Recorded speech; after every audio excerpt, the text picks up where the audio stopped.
Magandang hapon, maayong hapon, and ang ganda lang. That's about the three phrases that I know in terms of greeting. So thank you very much.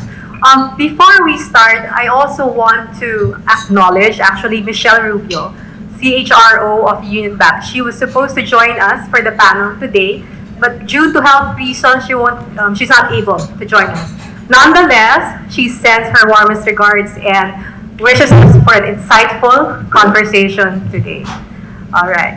So let me just do a quick check. So this is going to be a very conversational panel discussion. Right, John, Liz, and Ed? For sure. We will try our best to be conversational yet insightful.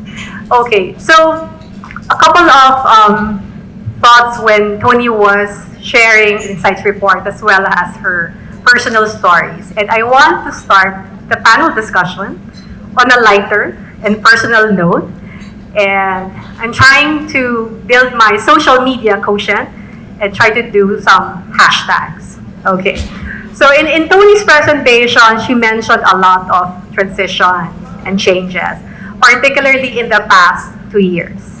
So my first question to our distinguished panelists, if there's a hashtag that would describe your personal change or transition in the past year, what would that hashtag be and why? Okay, anyone would like to start? Ladies first. All right. So I'd say hashtag TikTok Liz, because not just being timely with the TikTok trend, but also in terms of the time that we have to keep up as leaders, as HR practitioners, because there are a lot of changes brought by the pandemic, and I think being part of and being aware of the social media is something that's really timely for all of us. Right, nice. So hashtag TikTok Liz. Thanks, Liz. I'll go next there, Ria. I think it's probably hashtag onwards and upwards. The pandemic, we have to really start thinking the pandemic is now behind us. Of course, there's still elements of it in play, but we have to really change mindset to being not talking about the past, talking about the future and how positive it is, and everything goes onwards and upwards. I like that, onward and upward.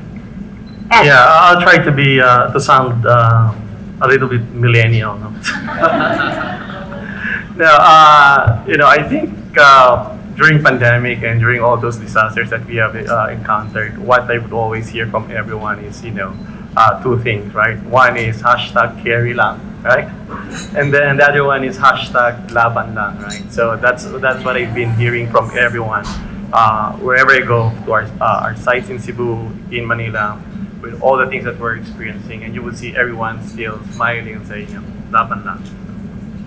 Thanks, Ed. So if I create that longer hashtag, onward and upward, TikTok, Liz, and laban lang, it's very positive, it's also very directional. It's really setting the path towards something that we all aspire for. And another point connecting all those aspirations and directions and the hopes for a better future for our organizations. Tony mentioned, and you'll also find it in the Insights report, 2022 is a year of choices, decisions. And personally, I would say it's not the easiest year, but we had to do it. We had to make choices, we had to make decisions. And as business leaders in your respective organizations, share with us what was one of the biggest or most difficult choices or choice or decision you and your respective company had to make in the past year. Okay. Maybe you can start with Liz. I knew it. Ladies first. But I think the biggest decision that we had to make as an organization is whether to bring back all of our employees in the new normal, which is reporting in the office. We were quite pressured with considering different factors. First, our company name is Safety Culture. So we really have to abide with what we try to tell people, that we need to keep our customers safe. But of course, we don't have to neglect our employees. They should also be our priority. And then there are also considerations that we had to make because we had government mandates like from PEZA, from BIR, and these are all the considerations that we had to make. So we had to regroup. We had to talk to the leaders, but we also had to talk to our employees. What should be the great balance in making this decision? And so far, the output or the outcome from that is a hybrid work setup. So currently, our team for the Philippines or in Manila is doing a twice a week reporting in the office. So it's up to them actually when would be the day that they'd be reporting in the office, but they should have one day that they can actually collaborate with their team members. So I think this is the hardest decision that we had to make because they have to make considerations about their family, their own safety. But we're so happy that they also saw our effort as a leader and as management, that we included them in the decision making. Therefore, they're also giving it back by giving support to the business. So I think that should answer for safety culture. If there's a great resignation, the great reshuffle, yours is the great, finding that great balance and putting employees at the core. Thanks, Liz. Sean, let's hear from you. I think no surprise that the hospitality industry is a people business. That's what we do day in, day out. And we're not a business that ever can have a work from home culture. You can't have chefs and waiters working from home, of course. So we were very challenged on how we were going to manage that. And then when our business started to return, what that looked like and how we could place people who in some cases had been really out of work for some long time, bringing those people back and finding, a bit like what Liz was saying, what that new normal would look like, reinventing roles, reinventing work practices and like, and making sure that the practices were safe, exactly to Liz's point, making sure that we could provide a safe environment for the many customers. I mean, we can have not just this property, but in the hotel industry, a lot of bigger hotels can have 1,000 or 2,000 people pass through their doors every day. So being able to offer that safe environment, but also being able to offer a proper hospitality service was really, and continues to be, very challenging. And it's something that we address continually, and for the foreseeable future, that's how that is. But we've got a myriad of different actions in place that make sure that we're providing all of those points for people. Yeah, and I like what you said. And I think a lot of people here in this room would have that same question. It's really redefining or defining what the new way of working would be like. Have you discovered it? Have you found the answer to that? Hopefully this afternoon will give you some responses or input. Let's hear from Ed. Yeah, somehow we have to answer that question.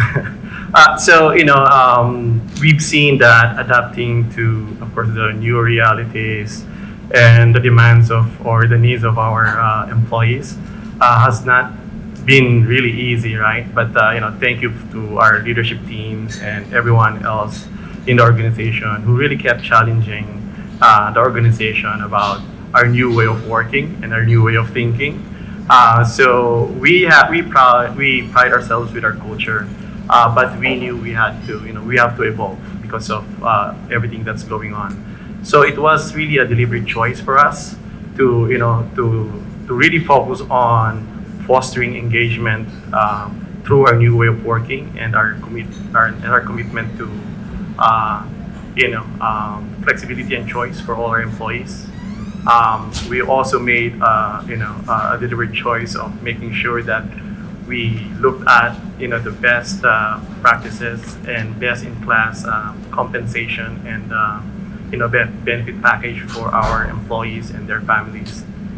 And then another one is we've talked about it earlier, making sure that across the organizations we made sure that we looked at the personal development and growth of everyone.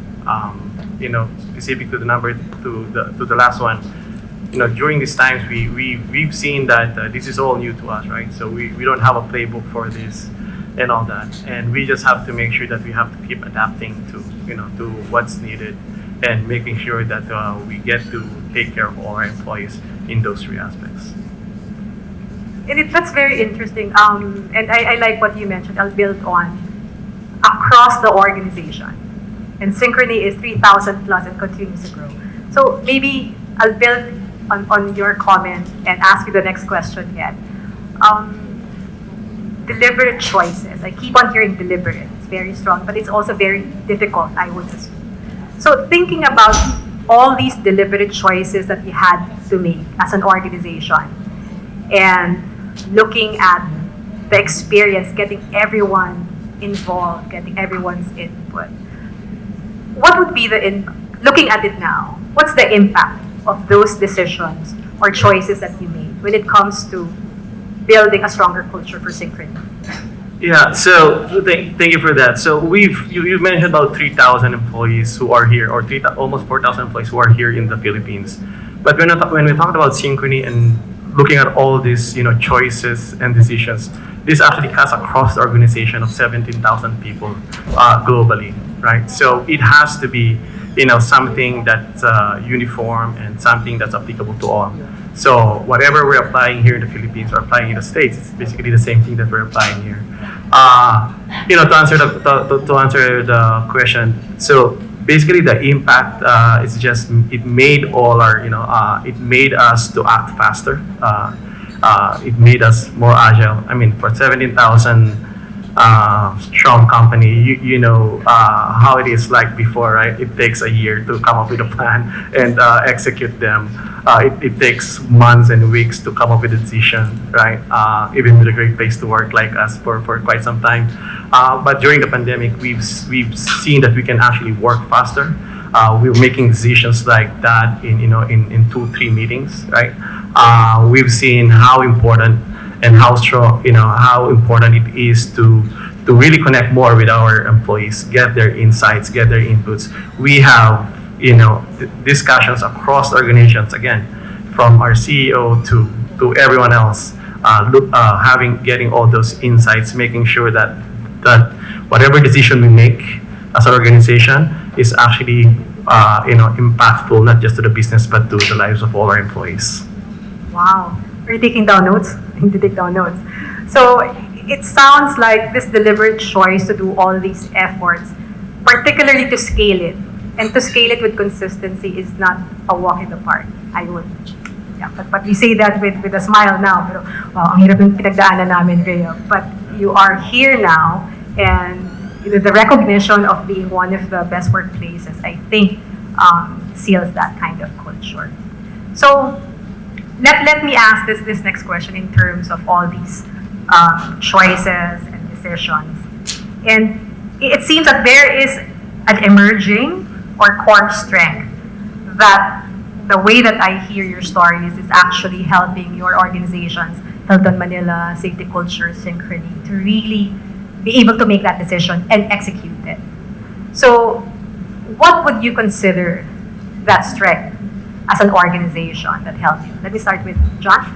The answer isn't dissimilar to what Ed was saying. I mean, we have globally 6,800 hotels, and the necessity to have a brand that can deliver the similar level of service, whether you're in Manila or Addis Ababa or London or anywhere, has to be the same. So making sure that there are standards in place, and making sure, primarily for the purpose of today's discussion, making sure that the people who are there to execute those are trained to the point of understanding what needs to happen, and how each of those levels get executed. I think that's the most crucial part. It's something that we just never stop doing, is talking about standards and talking about execution and getting things right. And I like that. It's not just about putting the standards per se. It's the talking. It's the ongoing conversations every day that leaders would need to do, across the organization. A folder sitting on a shelf gaining dust isn't read by anyone. Agree. Thanks, John. Yes, Liz? All right, so I think the core wherein it helped us really a lot as an organization to transition well with all these changes would be what Tony has been talking about since we started, which is the values and the culture. So just so you know, when safety culture HR recruitment actually process candidate, we immediately ask, have you read about our values? So it's super important that on day one, our employees, even the candidates, really know for a fact that when shit hits the fan, we go back to our culture and our values. So I think that helped us a lot, because it removed the bias in terms of the decision making, because we first in the company value that we have is think customer. So we had to think about our customers regarding whatever decisions that we'll be doing, because it will sustain the business. And then we have this another value. We only have four, so stay with me. Another one is open, honest, always. So that means we expect transparency and we embrace vulnerability, meaning we could make wrong decisions, but it's okay because we have to talk about it and then we'll bounce back.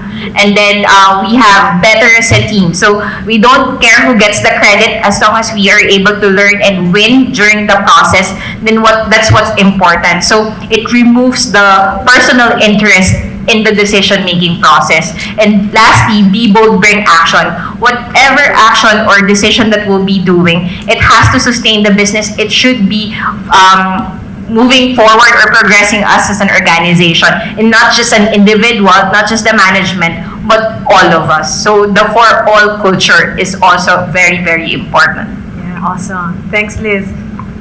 Ed?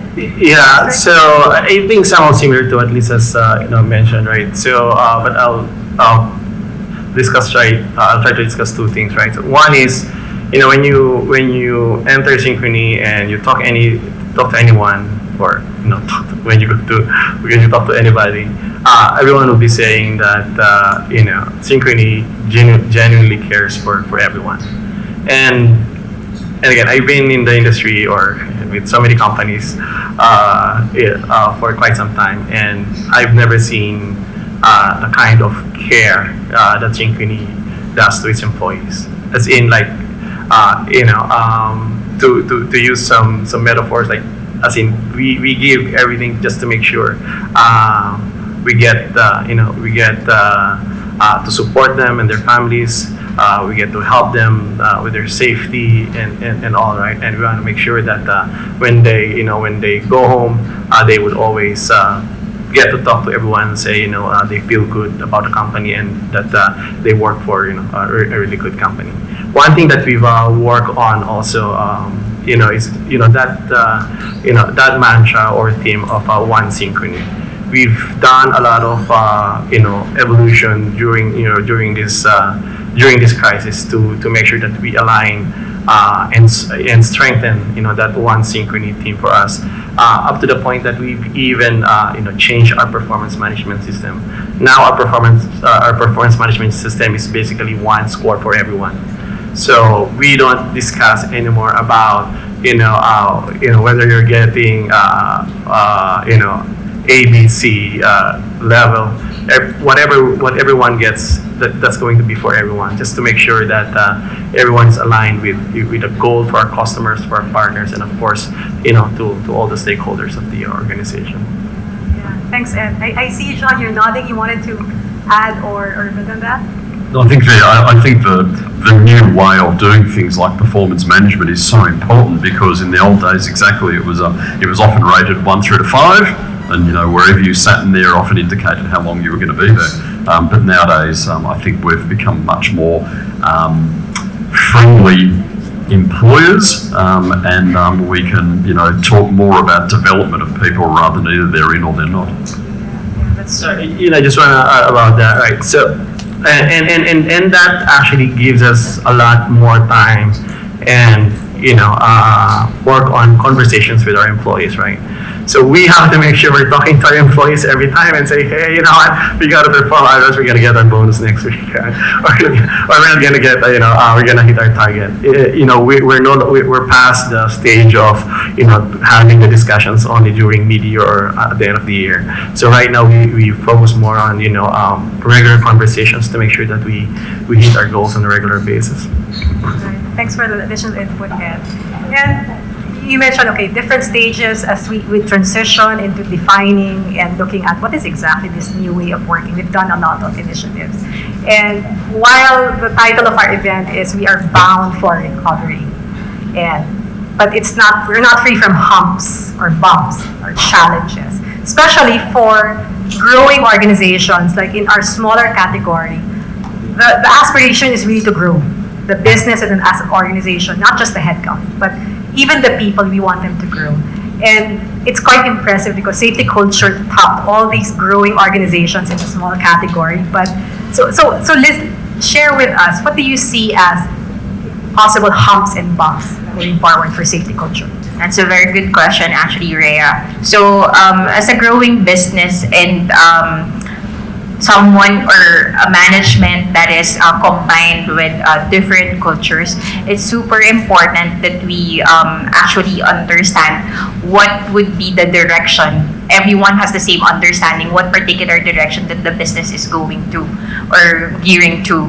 So I think one of the biggest bumps in relation to the leadership development and health and wellness of the leadership, because just like what Tony has mentioned earlier, leaders now evolved from the managers or the people managers into life coaches. So you cannot just say that, hey, the priority would be the well-being, the mental well-being of our employees, because these life coaches also may be exhausted. So what will you do as an organization in order for you to ensure that your life coaches are at their best condition? So that's one. Second is the transparency that you're willing to give as management or part of the management. What am I saying in particular? So right now, since we transitioned from work from home to a hybrid setup, the expectation of employees is that, hey, damn, they're saving a lot of cost in the expenses because we're just going to the office like twice a week. So they're not paying any rent. There would be a lot of savings paying for the utility bills, which is not the case. So this type of transparency is critical at the moment so that we will be able to instill that business owner mindset among our employees right now that we are transforming or transitioning. So they have to understand where our work or effort actually goes. Should we expect that we're compensated more because we're transforming now to a different work setup? So that's second. And third, definitely would be keeping up in terms of ensuring that the issues of the management and issues of the employees are actually addressed in a well-balanced manner. What do I mean by that? So a lot of probably I'd be saying for safety culture, the first issue that I had to address with the management is that they have to go back to the office because we need to ensure that they're actually productive. So it's actually an issue of trust whether we are able to provide what is expected by the management or the organization.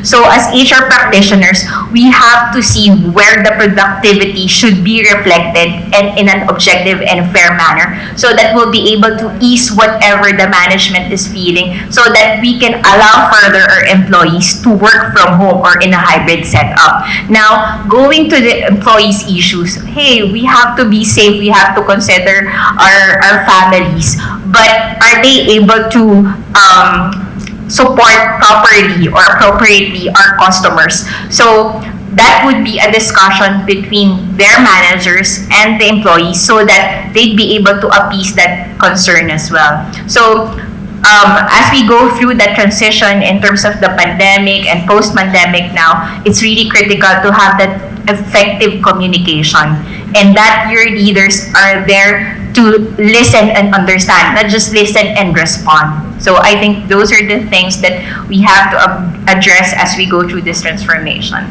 Thanks, Liz. I like that. I think before we can even listen and respond, we have to understand where our employees are. And very uniquely, employees are at different points.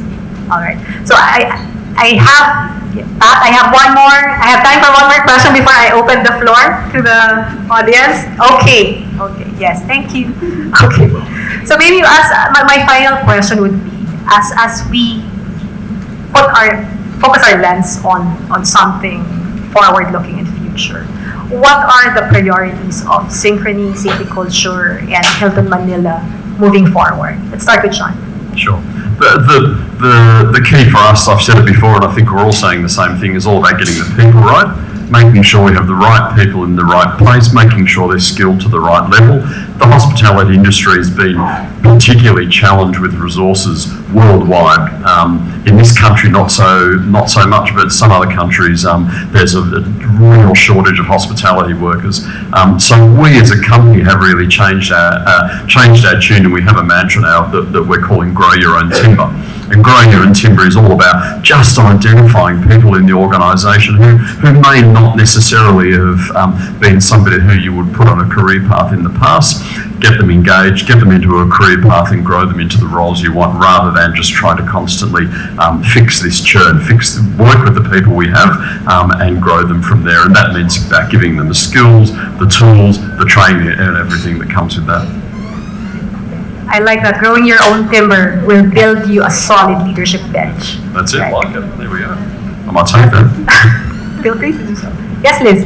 Alright, so the goal of safety culture is really to innovate continuously through this transforming world and environment. So it's super important that we give priority both to our customers and to our employees, so that we'll be able to sustain the business well, and that will be necessary among our customers throughout, and that our employees are happy that they are able to provide the best customer service in return for all of us. So I think that's the main goal for safety culture. Thanks, Liz. And Ed? Thank you. Yeah. So for Synchrony, I think I alluded to this earlier. So the center, of course, of everything here is our people, our employees, and with that, it's surrounded by those three themes that I mentioned earlier. One is making sure that we provide all the personal development and growth for everyone, and that's across the organization here in the Philippines and across the global sites of Synchrony. And we have a lot of programs to make sure that everyone can avail of those development programs. The second one is making sure that we are, best in class in terms of the benefits and compensation programs for the organization. Recently, we've just actually realigned everyone because of the, because of the oil crisis, because of the high inflation rate and all that. So we tried to do that, and we've made sure we created new programs. We added benefits like. For birth, for mothers who are working and birthing. So we've created a lot of those kind of benefits. And then I think the more important one is really transforming how we work, at Synchrony. And in the way we work, it includes all the type of innovations that we need to implement and execute for our partners and customers. And as we try to innovate, it helps also in the productivity and efficiency of our people. So we're looking at that across in terms of all the soft and hard skills that we can provide to the people, knowing and with a firm belief that our people are the ones actually going to bring us the success and the benefits that we're looking for as a business. It's really putting people at the core of the strategy. In fact, your business strategy is your people strategy. All right, so thank you, Ed. And now I think there are questions already, and this is the part where I will involve everyone in this conversation and open the floor for your burning questions for our distinguished panelists. Any questions? Yes? Hi everyone, I'm Liz. I have a lot of questions.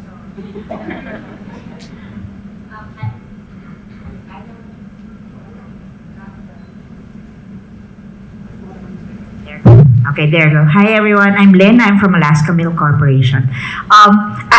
Thank you very much for all the sharing. I think we've all of us now have learned, and to me personally, it's being inspired, right? So about the things that's happening or the things that you've done, and really putting people at the core, right? So and what clearly to me was that your people strategy is really a business strategy, right? So which is I think very, very important.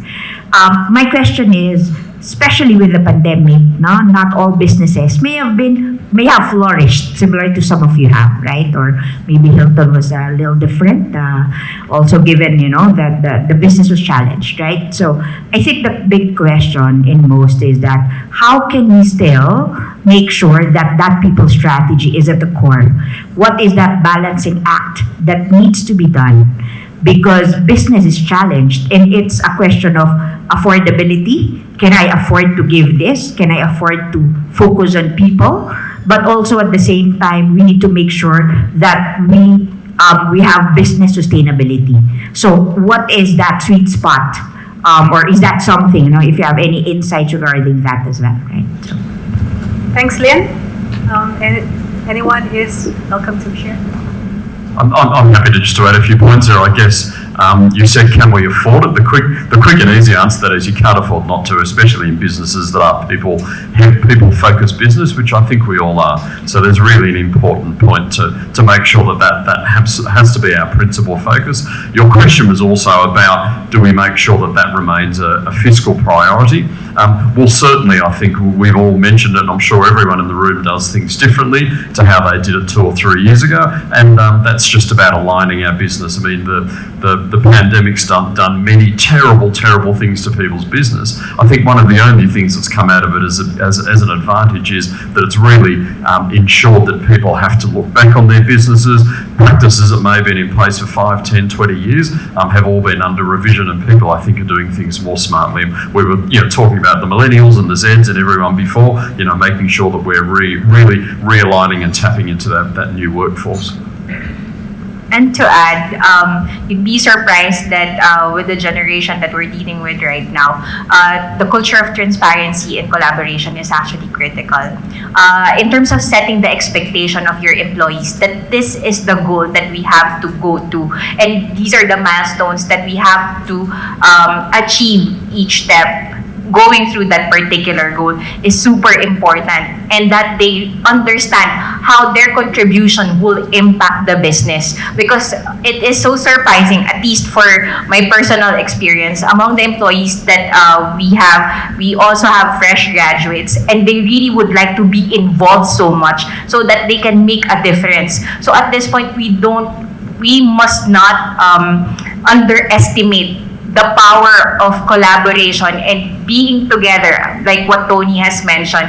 Because when you work as a team and each and every one of you understand what's the problem to solve, that makes things easier for all of you.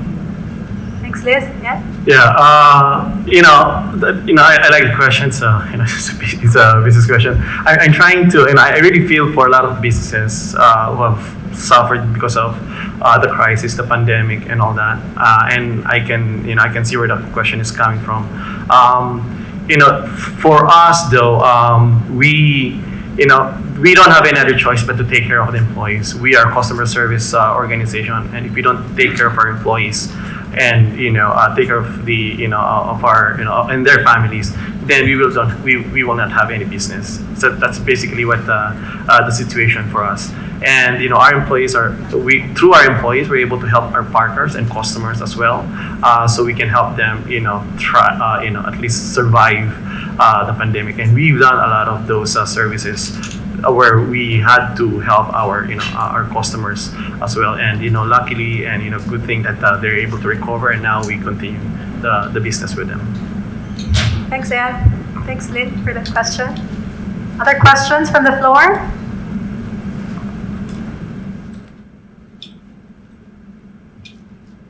You are seriously processing the insights and writing them down, which is good. Okay? Did I see a hand at the back? Yes? Oh. A gentleman at the, okay. Thank you. Thanks, Zoe. Check. Hi, good afternoon, everybody. So my name is Robert from Maersk. Before I give my question, I want to comment on Lynn's input, right? Because I think what we need to remember as business leader or HR leader in the organization, the people strategy is a guide, right? It's a living document. So whenever there's a need to revisit that for the purpose of driving the business or accelerating our engagement in the organization, especially for our employees, we should do that. And I think that is something that we should articulate, right? Because while we are HR, we are leaders in the organization who happens to sit in the HR function. So I think that's just a call out as well. But for me, my second point is beyond the pandemic, because honestly, I get tired listening and hearing the buzz hype pandemic, right? But for me, what's more important is how are we preparing the future organization, because we're coming from various industries, right? And we need to consider that as well, that my priority will be different from your priority as a leader. But how are we going to prepare to be culturally transform the organization for whatever it is that's going to happen in the coming months? Because pandemic is here to stay. And more or less, there will be more circus that's going to happen globally as well, right? So how are we going to prepare the organization to be pandemic-proof, challenge-proof in the years to come? So that's my question. Thank you. Thanks, Robert. Ed, do you want to start this time? Yeah, so I think I shared somehow I shared our approach for our strategy, our approach post pandemic, and really we've transformed our organization in such a way that can adapt to what's the reality now. For example, in the Philippines, the reality is people are looking for work at home, flexibility and choice, right? As an organization, we'd like to be able to support that. We know there's some challenges in terms of how is that being seen or viewed by by regulators. So there's consistent conversations about that. We're seeing we're seeing the impact of the economy to our employees. So we'd like to make sure that we can adapt to that. Otherwise, our employees will be suffering, or they will be going to to a different great place, to our companies like you, right? So we have to keep looking for that, and just like I said, so we've reviewed our compensation plan, we look at our benefits, and we make sure that future proof that we can actually look at and in the next year or so and say, you know what, we're still competitive, we still have the best in class, and our benefits and programs are still relevant to what our employees need. Right? And the next one, of course, is making sure that everyone is totally engaged. We have lined up, come up with new playbooks on how we're going to engage everyone in terms of not just giving them all the all the fun stuff at work, but basically how can we get them to provide us the insights every day? How can we know what they're thinking every now and then, and how they feel about what's going on, so we can always work together and address those those insights and inputs from the employees. Thanks, Ed. I'd go next. I think that's a very good question, actually, and I think flexibility is key. It's a key word right now in order for us to better transform and innovate in this time. So one of the things that we really take note of is that all of our employees and all of the roles that we have in the organization can actually evolve. So you cannot have like a flat rule right now, because if that would be the case, it cannot be sustainable in the future. So that's one. You have to understand what particular roles can actually evolve, what are the skills or cross-skill training that you can offer to your employees. So employee development. Next is more than ever, we now have to look into flexible benefits, because we also have to be wise in terms of our expenditure, but at the same time addressing the needs and the wants of our employees. Now, you have to understand what are the priorities of each employee that you have. Is it compensation? Is it convenience? Is it fun? So you alter your benefits based on these, because you don't have to give all the benefits that has something to do with convenience if this is not applicable to a particular employee. So that helps us or ease the expenses for companies. And then fun. It's super important, just like what Ed has mentioned, that our employees are engaged. Because again, going back to what I keep on saying is that the people are the key to this transformation or to our innovation as organization in order to adapt to all the ever-changing needs of our customers. So I think, in a nutshell, those are the things that we really have to focus on, but being straightforward. Thanks, Liz. So just very quickly, I know we're pressed for time. It really is a very interesting question. very, very much about making sure that we embrace what the new generation of workforce is coming towards. And as Liz was speaking, I was reflecting in the hotel business, for example, really up until a few years ago, the way that you inform people when they were working was a traditional A4 page stuck on a notice board with their roster on it. Now these things are being sent out digitally to people's personal devices. They can amend them themselves online, that type of thing. Even I think Carissa did before with the QR codes that everyone's got. Who would have thought that you would walk into a restaurant and quite happily scan a little code and look at the menu items on your phone? So we've certainly started to innovate as best as we can, and we just can't let that stop. And it's about how we then take that to the next level and the next level after that. Thanks, Sean. And thanks, Robert. Good question. Do we have time for one more question from the floor? Yes. Oh, 3. Okay, good. I don't know who. Okay, go ahead.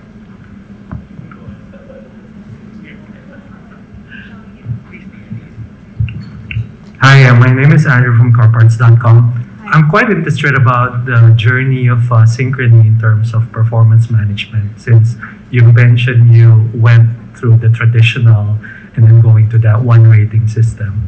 So I guess my question there is that what was the challenges in terms of implementing that change? And naturally, how do we, in an ideal situation, we want everyone to work as expected, but there's still going to be underperformers. So how is that treated today? Yeah, so it's pretty interesting because again, we get so accustomed to,